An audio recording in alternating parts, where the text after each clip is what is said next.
Hey everyone, I'm Joel Green and welcome to Curiosity Quest Goes Green, the show that explores what you, the viewer, are curious about. Now today, our quest letter came to us from Sacramento, California. Val wrote, "Dear Joel, I'm curious, how and where can we take unused household paints?" Well Val, what a great question. As long as I've been a little boy, up until now, we've always had that section in the shed or the garage where we store all our unused paints. So where can you take it and can they be recycled? Well, because of you, we're out here in Azusa, California, home of Acrylatex Coatings and Recyclings Incorporated, where we're gonna learn what you can do and how paint gets recycled. So let's begin today's Curiosity Quest Goes Green.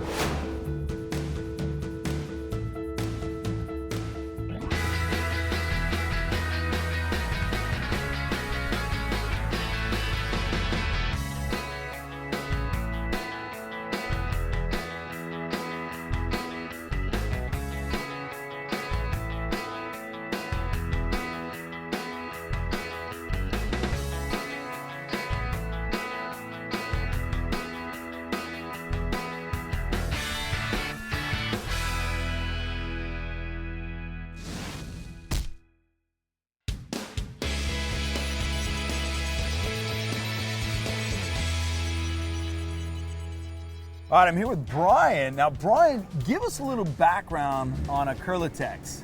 Acrylatex was started about 12 years ago. I was working at a hardware store fresh out of high school, and I was the paint department manager. And I kind of just fell in love with paint, and then got into the hazardous waste industry. Paint and oil was their #1 collection item. Well, 20 years ago, 15 years ago, they were landfilling all this material.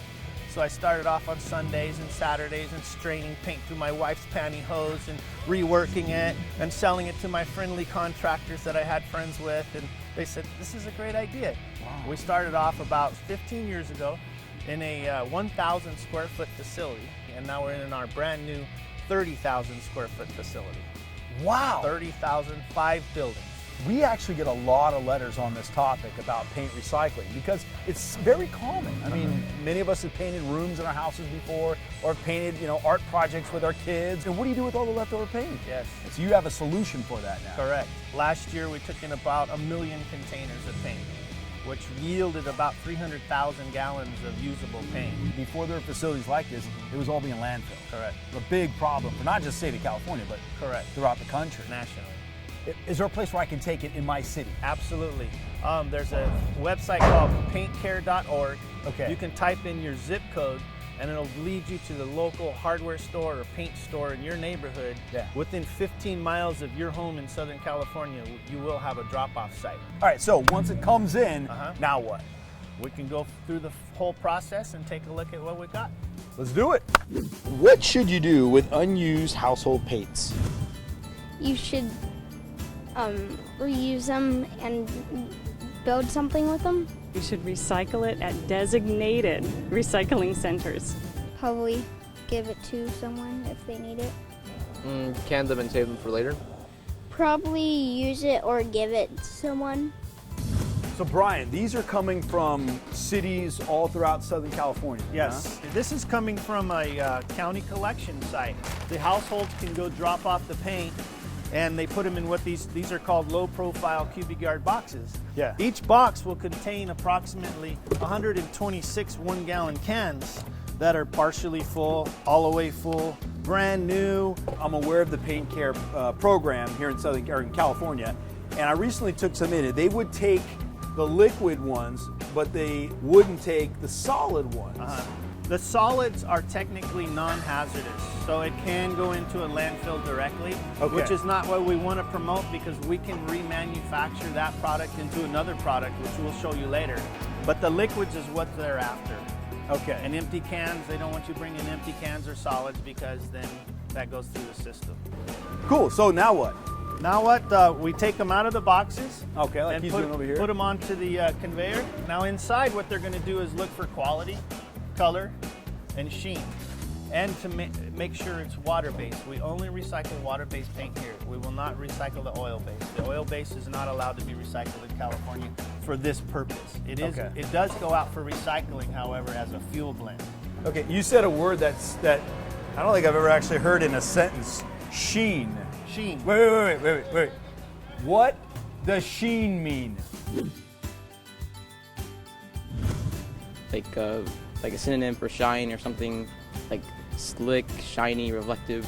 Shiny, has a sheen to it, has a shine to it.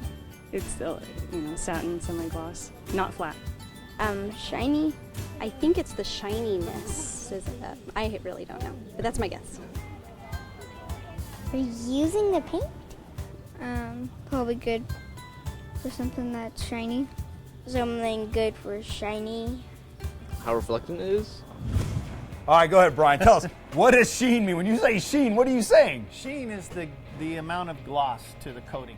Ooh. Bedrooms, living rooms, hallways are normally flat, what you call a flat or an eggshell. Okay. Okay? In your kitchens, you'll use a semi-gloss, and in the bathrooms, because you have steam and cooking and grease and oils that you want to wash off that wall, it makes it easier to wash, because the other paints will absorb dirt and dust and handprints and the kids drawing on, pencil. So it makes it easier to scrub and clean. Okay. And any trims and exterior trims and doors and all that, they're always semi-gloss or gloss. Okay. For ease of cleaning. So that's the sheen. That's the sheen. So you have flats, eggshells, semi-glosses, gloss, high gloss. So there's probably 6 or 8 different sheens you can get out of a paint. Unbelievable. All right, so he's offloading them on the conveyor. Are we going in now? We're going in and you're going to get dirty. Oh, I'm gonna get, uh-oh.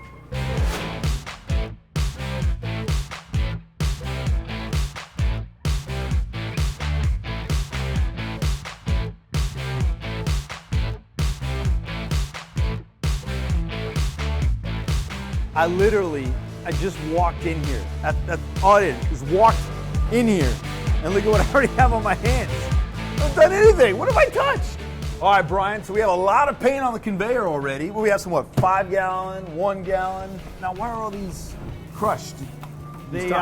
We actually start the process by hitting the middle of the can to break the seal around the lid. So it's with a hammer. With a hammer. Pretty simple. We've tried pneumatic, hydraulic, air-operated, electric can openers, hand can openers, and nothing technically works better and faster than Mr. Manual Labor again. The hammer and a can opener. We do more volume this way. So now he's just cracking them open? And he's going to take the lid off, put it in a bucket down below, and that's going to be recycled. All the metal cans, all the metal lids, all the plastic buckets and lids, everything's recycled. See, when you open this stuff up, you kind of don't know what you're going to see in most of these instances, right? Absolutely. We don't know. Sometimes the outside of the can can dictate what color is inside the can. Yeah. So that's all dried paint, and it looks like it's the same color. So we know that color is going to go back over here on the brown. This one's going to go on the light blue, or now, maybe that's a gray. Is that a brush? Yeah, you see there? Inside the cans, we get brushes and rollers, debris. But during our filtering process and sorting process, those are all taken out. But we're going to take our whites, because we're standing by our white, and you're going to take that white and put it in that container right there. That's what we consider our off-white flat. So right this here. Off-white, and I'm just pouring it in? Pour it in, dump it over. Oh, okay. Let gravity do its work. Go grab another can. Oh, wow, it already splashed. Go grab another can. Oh, okay. You're a little slow here, Joel. Wait a minute. That's a semi-gloss white. That goes in that tote over there. Okay, so I'm now over in this tote over here. That's right. All right, whoa. There's some obstacles I have to go around in order to get over here. There you go. And just like that? Now come back around over here. You only have 2,700 more cans to go today to fill your quota. Okay? I got to help you out here. You're too slow. Wait, where's this going? That's going to go in that one right there. Okay, so I'm back over to this one over here. Back to the semi-gloss white. All right. Is that why all these can buckets are just turned upside down on top of here? Yeah, we'll let gravity do its work for a while. As you can see throughout the plant, they'll set them on top. It's very important that we get almost every drop out of there. Okay, so it's like give it your best bet. Scrape it around, scrape the bottom, scrape the sides. That's a pretty good job, Joel. Is that good? Oh, okay, Yeah. good. I feel like, look at that. But you have 300 more to go, so get busy. Each employee is probably doing about 500 containers a day. 500 a 500. day?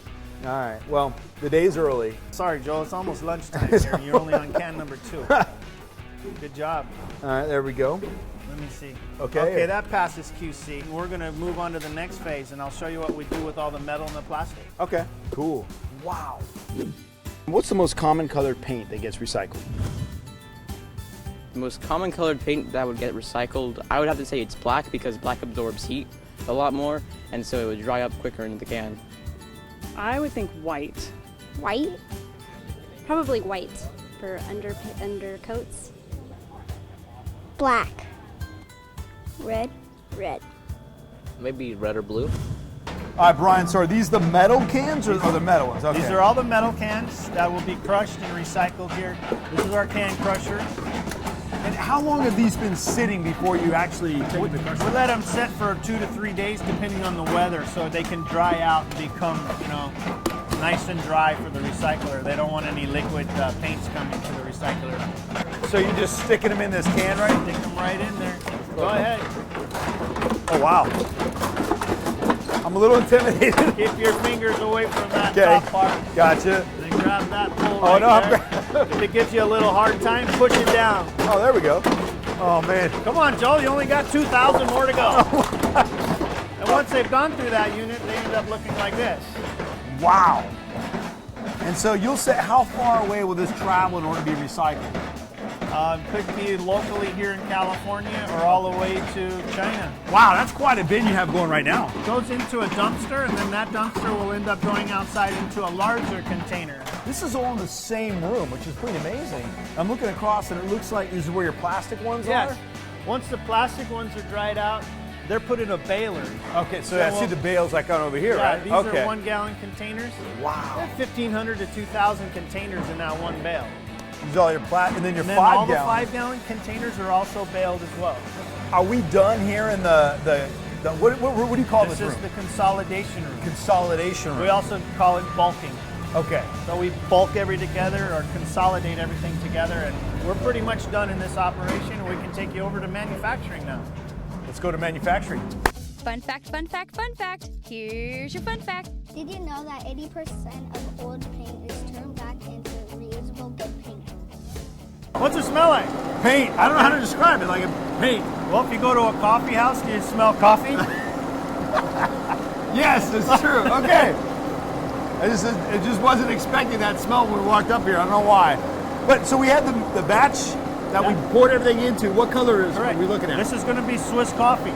So I knew if I just said white, you were going to say no, it's not No, just it's not white. white. It's Swiss coffee. It's a very high demand color that we manufacture for housing, apartments, contractors. Most warehouses that are painted inside are painted Swiss coffee for light reflectance. Okay. So it's a very common color.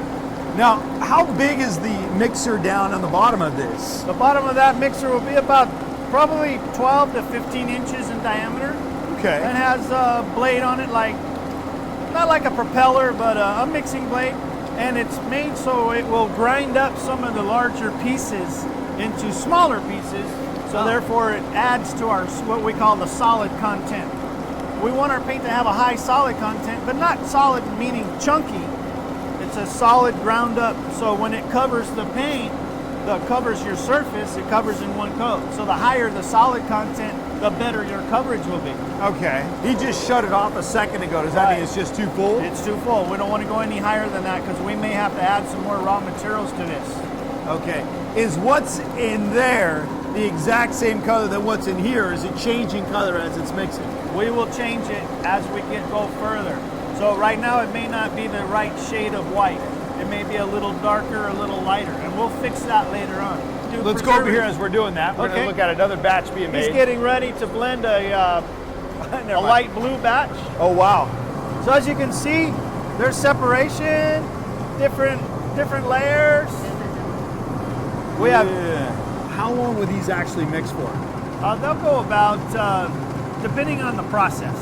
If we're not changing the color, we can process a 275 gallon container or tote in probably 15 minutes.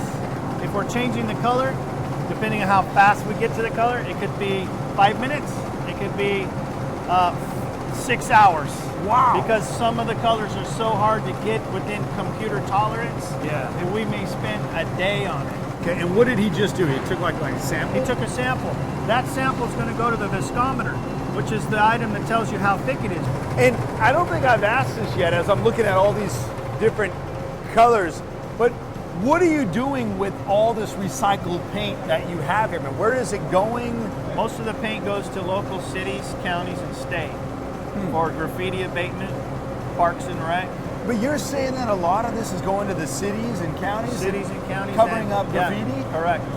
That is so cool. Yeah, the freeway, Caltrans is a big user in Southern California. A lot of graffiti in Southern California. That is so cool. So all the paint that's sitting in people's garages and sheds is coming here and turning into a problem solver. Correct. For a city. Wow, that is awesome. Helping to keep all that out of the landfills. Fun fact, fun fact, fun fact. Here's your fun fact. 10% of architectural paint sold is not used. This is where they're packaging. These are filters. The filters are shaking, and what they're doing is separating out any trash or debris or skins or solids like we saw over there, making it clean enough to be either rolled, sprayed, or brushed. Oh, so wow. it's once it leaves that filter, it's going through a 150 micron filter, which is A screen? a screen. And then once it's filtered, it's ready to use. So this is our tag out product for graffiti, and a certain color, of course. I don't want to touch it because I have paint on my It's hands. probably all dry, but Yeah. So they package in 5-gallon containers, 55-gallon drums, and 275-gallon totes. I'm in his way. So It's it okay. goes from there where you bit the big old blend, Correct. and then you, Finishes up over here, goes through filtering, gets packaged, ready to use. how long does it take to recycle paint? Like probably a few minutes. A day, 1 day. Maybe about an hour or 2 hours. Let's say 9 months. I have no clue. I really don't know. 3 hours? Wow, from 9 months to 3 hours. Why not? 2 days? Maybe an hour. Brian, let me ask you this. How long does it take from the time we took the paint out and put it on the conveyor till the point where we have it in a 5-gallon bucket? I mean, what's the total time we're talking about? Well, if I purposely did it, I could probably do it in an 8-hour shift. If we filled up a tote, Yeah. brought it in, processed it, packaged it, for sure within 8 hours. Within 8 hours. Yes, but they're processing more paint in that room, the bulking room, faster than we can manufacture here. So we have totes that are normally maybe 20 or 30 totes sitting on the floor waiting to be processed because they're bulking it faster than we can manufacture. So that means that we are doing a good job at recognizing that there's recycling going on. Absolutely. So we're bringing more stuff in Bringing faster more than you stuff. can actually. Correct. Wow. The volumes have gone up considerably. What is this? Like This is cleaning as well, or? This is the tote. This is the tote that's being filled now with a certain color. What color are you working on here?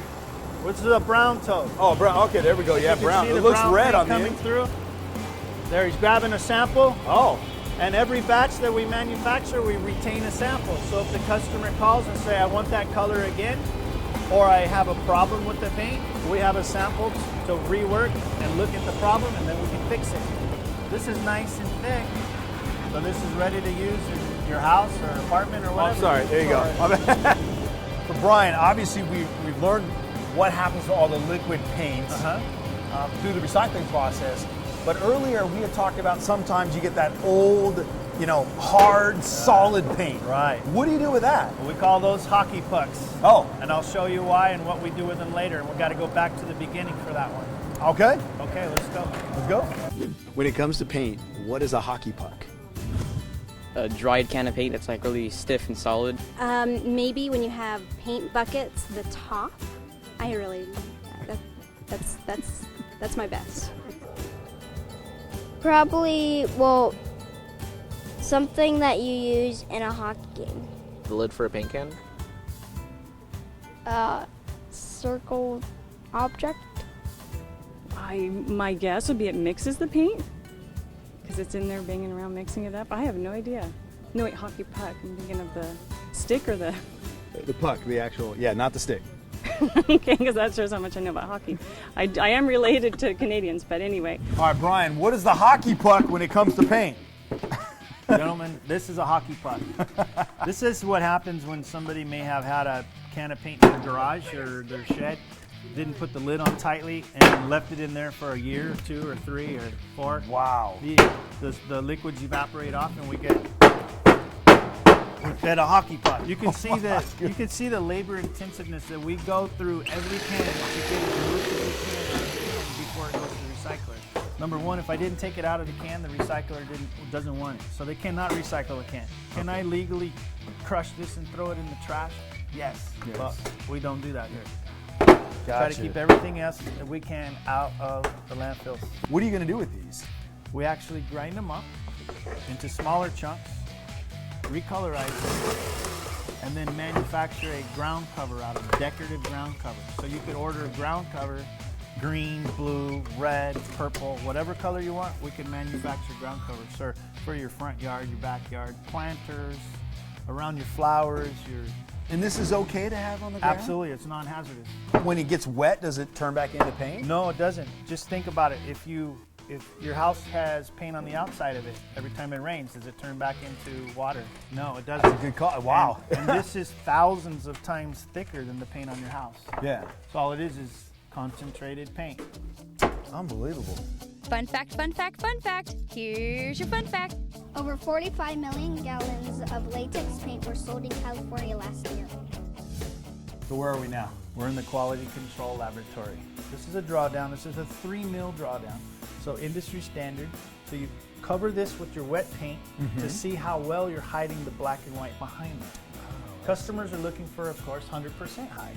100% hide would be totally black and white. You've got a little shine through here.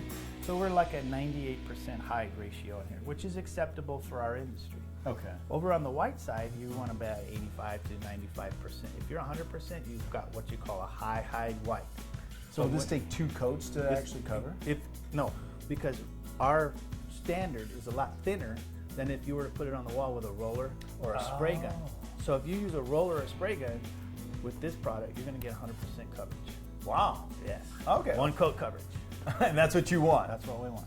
Wow. And I guess if you're covering up graffiti, that's pretty That's important. very important because the applicators don't want to come back 2 hours later after the paint's dry and see the graffiti bleeding through. So they want to shoot it and have faith that when they come back tomorrow, it's going to be covered. Fun fact, fun fact, fun fact. Here's your fun fact. Last year in California, over 700,000 gallons of paint were recycled. All right, so we moved out of Acrylatex and we're out here in front of a graffitied wall, and I'm here with Ron. Ron, tell us about what you do. We're a graffiti abatement contractor. We remove graffiti for County of LA, cities of like Anaheim, County of Orange. You were saying that walls like this, I mean, get hit quite often. How often are we talking about? This probably gets hit almost every day. We have 48 hours once it's reported to remove it. So this graffiti that's on the walls probably has been here for less than a day. That's unbelievable. So Yeah, what it is. happens is people are like homeowners here just call you guys or call the city or the county? How's it work? Anyone walking by or seeing the graffiti, there's a hotline for the County of LA to report the graffiti. Then that comes, if it gets reported today, we see it by this afternoon and have a crew out here by tomorrow afternoon. So it may be different in the city or the county that you live in, but there are hotlines I know set up all around the country when you see graffiti to find out what can be done about it. So make sure you're checking with your local city or jurisdiction of what you can do to get rid of graffiti. Right. So here we're going to be getting rid of the graffiti, but you're not just doing it with any kind of paint, you're doing it with Acrylatex. What do you do next? Well, in a wall like this, we'll use the recycled paint to paint over this. Wall has been painted so many times that the easiest and quickest way to remove the graffiti is just to cover it up with additional paint. If it's on an unpainted surface, then we'll pressure wash. If it's on signs or glass, we'll use chemical to remove it. Each crew will remove probably, they'll do about 20 to 25 work orders a day. Wow. And so it could be anywhere from a small tag to a whole alley. All right, cool. Well, I appreciate you taking the time to come out here, Ron. Thank you. My pleasure. I want to thank Ron and Brian for showing us where and how we can recycle old paint and put it to good use. And I especially want to thank you, Val, for sending us on today's Curiosity Quest Goes Green. Now, if there's something you want to know more about, let me hear from you. Go to curiosityquest.org, click on the Send Us on a Quest link, and simply tell me what you're curious about. and it could be you that sends us on our next green adventure. And remember, this is our planet. It's our responsibility to take care of it. So I wonder, have you gone green? I'm Joel Green, and I'll see you next time. Oh, and to quote Brian, I've heard him say many times today, green your routine. I like that.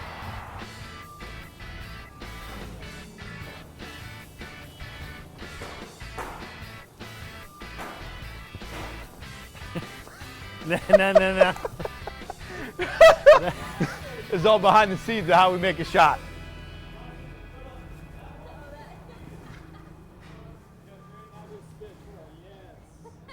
Oh, man. If you'd like to order a copy of this episode or a previous episode, visit us at www.curiosityqueststore.com. The cost is $24.95.